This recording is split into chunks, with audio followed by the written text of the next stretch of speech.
Happy Monday, and welcome to another episode of Cases that Should Have Gone to the Supreme Court of Canada, but didn't. Today, we're talking about adjournments and mental health.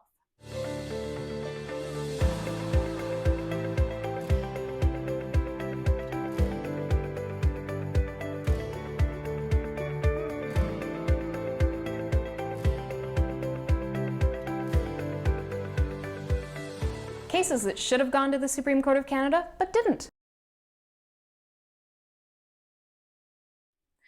Court cases can be incredibly stressful, and stress can lead to health issues, whether it's problems with one's mental health or physical ailments.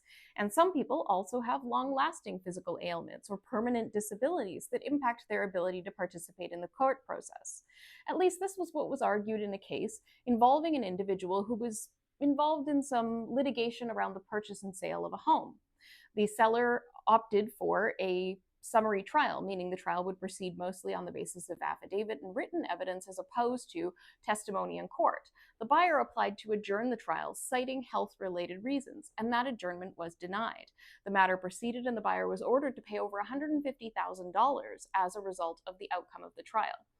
And the buyer argued on appeal and in their leave application to the Supreme Court of Canada that there needs to be a better framework around when to grant an adjournment for health-related reasons. And this is an important issue. The question of adjournments is one that is rarely considered by the Supreme Court of Canada, but it is something that judges have to consider every single day, multiple times a day. Adjournments happen all over the country, all the time.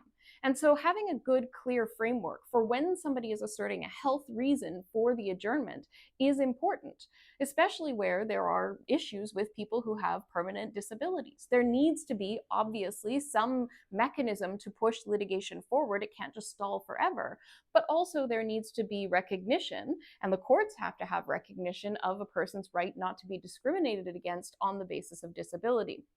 Having clear guidance from the Supreme Court of Canada on when an adjournment may be granted because of a health-related issue and when it can be denied because of a health-related issue would help these cases and help to avoid situations where maybe somebody's adjournment is denied for reasons that are unjust. Unfortunately, it's going to take another case for the Supreme Court of Canada to hear this, and because adjournment cases are rarely ever brought to the appellate level, it's not likely we're going to see any guidance from the Supreme Court of Canada on the use of adjournments in the context of medical or physical health or mental health issues for a long time. Cases that should have gone to the Supreme Court of Canada, but didn't. Thank you for tuning in to another episode of Cases that Should Have Gone to the Supreme Court of Canada, but didn't. I'm Kyla Lee at Acumen Law Corporation. Thank you to Brazen Bulk Creative for putting together these videos. Please like, subscribe, and share with your friends.